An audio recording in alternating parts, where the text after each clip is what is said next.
ओम नमः शिवाय। आज हम आपको शिव पुराण की एक बहुत ही सुंदर कथा सुनाने जा रहे हैं। जो भी भक्त सच्चे मन से शिव की कथा को पूरा अंत तक सुनता है उस पर महादेव की विशेष कृपा होती है। सबसे पहले महादेव शिव उसके भय का नाश कर देते हैं। धीरे धीरे उसके सभी कार्य संपन्न होने लगते हैं। महादेव की कृपा से उसे धन की प्राप्ति होती है और वो एक सुखी जीवन व्यतीत करता है। जो भी भक्त भगवान शिव में आस्था रखता है वो इस कथा को अंत तक पूरा सुने, उसे बड़ा ही आनंद आएगा। इस कथा को आप अपने मित्रों और रिश्तेदारों को भी शेयर करें ताकि वो लोग भी इस कथा का आनंद ले सकें। भगवान शिव उनके भी भय का नाश करें और उन्हें सुख समृद्धि प्रदान करें। बहुत समय पहले की बात है, नारद मुनि के अंदर अचानक तपस्या का ख्याल आया। वो हिमालय की एक सुंदर सी गुफा में तपस्या में लीन हो गए। काफी समय तक वो तपस्या में बैठे रहे। उनको तपस्या में लीन देख करके इंद्रदेव को भय होने लगा। उन्हें लगा कहीं नारद मुनि ब्रह्मा जी को प्रसन्न करके उनका इंद्रलोक तो नहीं छीन लेंगे। यह सोचकर उन्होंने कामदेव को बुलाया और उनसे कहा कि नारद मुनि की तपस्या भंग करें। कामदेव ने बहुत कोशिश करी लेकिन वो नारद मुनि की तपस्या में विघ्न नहीं डाल सके। वास्तव में महादेव की कृपा से ही नारद मुनि पर कामदेव का कोई प्रभाव नहीं पड़ सका, क्योंकि जिस गुफा में नारद मुनि तपस्या कर रहे थे कुछ समय पूर्व महादेव ने उसी गुफा में तपस्या की थी और कामदेव को वहीं पे भस्म कर दिया था। उस समय रति की प्रार्थना और देवताओं की याचना करने पर भगवान शिव ने कुछ समय व्यतीत होने के बाद कामदेव को जीवित होने का वरदान दिया था। परंतु नारद मुनि को इस चीज का स्मरण ना रहा और वो बहुत गर्वान्वित होने लगे कि उन्होंने कामदेव पर विजय प्राप्त कर ली है। नारद मुनि तत्काल ही कैलाश पर्वत पर गए। वहां महादेव को उन्होंने अपनी कामदेव पर विजय का समाचार सुनाया। यह सुनकर भगवान शंकर ने नारद जी की प्रशंसा करते हुए बोला कि इस बात को भगवान विष्णु के सामने कदापि चर्चा मत करना। परंतु नारद जी के मन में अहंकार जाग उठा था, इसलिए नारद जी वहां से निकल के सीधे विष्णु लोक गए और विष्णु भगवान को कामदेव पर अपनी विजय का समाचार सुनाया। भगवान विष्णु तो अंतर्यामी है, उन्हें पता था कि भगवान शिव की कृपा से ही नारद मुनि कामदेव पर विजय पा सके हैं। उन्होंने नारद जी की प्रशंसा करते हुए कहा, आप तो एकदम ब्रह्मचारी हैं तथा ज्ञान वैराग्य से युक्त हैं, फिर आप पर किस प्रकार काम विकार हावी हो सकता है। विष्णु जी की बात सुनकर नारद मुनि और प्रसन्न हो गए और वहां से चले गए।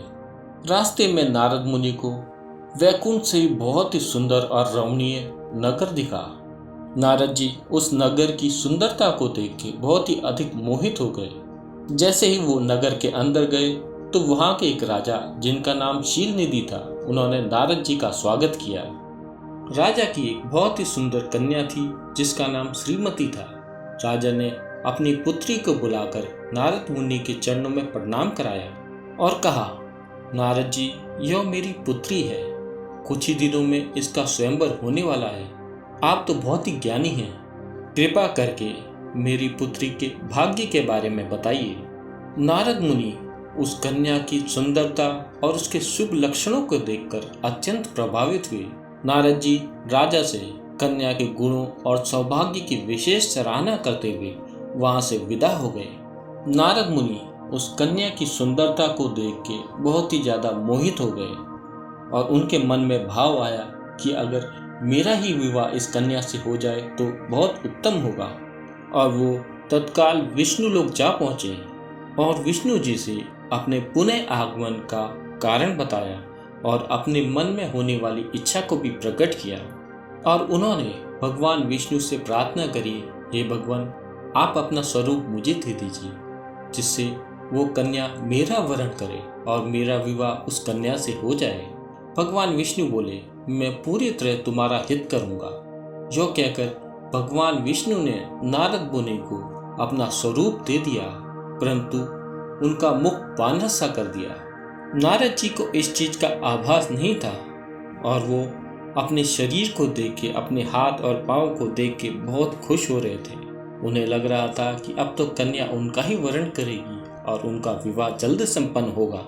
नारद जी बहुत ही ज़्यादा उत्साहित होकर के कन्या के स्वयंवर में पहुंचे। वहाँ बहुत से राजा कन्या के स्वयंवर में आए हुए थे। नारद जी भी वहाँ जाकर राजाओं के बीच में बैठ गए और कन्या का इंतजार करने लगे। और जैसे ही कन्या आई, नारद जी प्रफुल्लित हो गए। उन्हें तो पता था कि कन्या उनके ही गले में वर डालेगी। कन्या वरमाला लेकर के प्रत्येक राजा के सामने जाती और कुछ क्षण खड़े होकर अगले राजा के सामने चले जाती। जैसे ही वो राजकुमारी नारद मुनि के सामने आई, बहुत जोर से ठहाके लगा के हंसी और आगे चली गई। नारद मुनि ने उस राजकुमारी को बोला, क्या तुम्हारी मति भ्रष्ट हो गई है? इतने सुंदर वर को छोड़कर तुम आगे बढ़ रही हो। राजकुमारी हंसी और बोली, अपनी शक्ल देखी है तुमने? तुम राजकुमारी तो क्या, किसी साधारण कन्या से विवाह के काबिल भी नहीं हो। राजकुमारी की बात को सुनकर नारद जी को पता नहीं चला कि ये क्या बोल गई और क्यों बोल गई। और तभी वहाँ पे एक सुंदर विष्णु स्वरूप राजा प्रकट हुए, जिसके गले में कन्या ने अपनी वरमाला डाल दी और दोनों वहाँ से अंतर्धान हो गए। राजभवन में मौजूद सभी राजा और सभी व्यक्ति नारद जी को देखकर खूब जोर जोर से हंसने लगे। तभी वहाँ पे शिव के 2 गण मौजूद थे। उन्होंने नारद जी को बताया, नारद जी आपका मुख तो वानर के समान है। नारद जी को यकीन नहीं हुआ। उन्होंने पानी में अपने चेहरे को देखा तो उनके होश उड़ गए। उनका चेहरा एक वानर के समान था। अब तो वो अत्यंत क्रोधित हो गए। वो क्रोध में विष्णु लोक जा पहुंचे और उन्होंने वहां जो देखा उसे देखकर उनका क्रोध और अत्यधिक बढ़ गया। उन्होंने देखा कि कन्या ने जिस राजा को वरमाला पहनाई थी वो भगवान विष्णु ही थे। उन्हें लगा कि भगवान विष्णु भी इस कन्या पर मोहित हो गए थे, इसलिए उन्होंने उनका चेहरा वानर के समान बना दिया ताकि वो खुद उस कन्या से विवाह कर सकें। नारद जी भगवान विष्णु की लीला को नहीं समझ पाए और उन्होंने क्रोधित होते हुए भगवान विष्णु को श्राप दिया, जिस तरह तुमने स्त्री के वियोग में मुझे व्याकुल किया है, उस तरह स्त्री के वियोग में तुम भी व्याकुल होगे। जाओ, मैं श्राप देता हूँ कि तुम भी मनुष्य हो जाओ और स्त्री के वियोग का दुख भोगो। और तुमने जिन वानरों का मुख मुझे दिया था, तुम्हें उन्हीं वानरों की मदद लेनी पड़ेगी अपने स्त्री वियोग को दूर करने के लिए।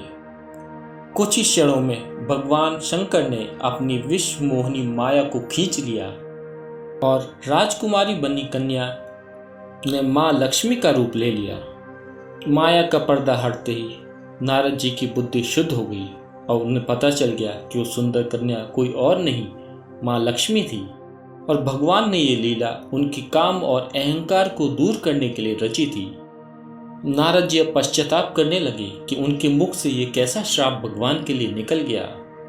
वो भगवान विष्णु के चरणों में गिर पड़े। भगवान विष्णु बोले, नारद जी अब पश्चाताप ना करिए, भगवान शिव तुम्हारा कल्याण करेंगे।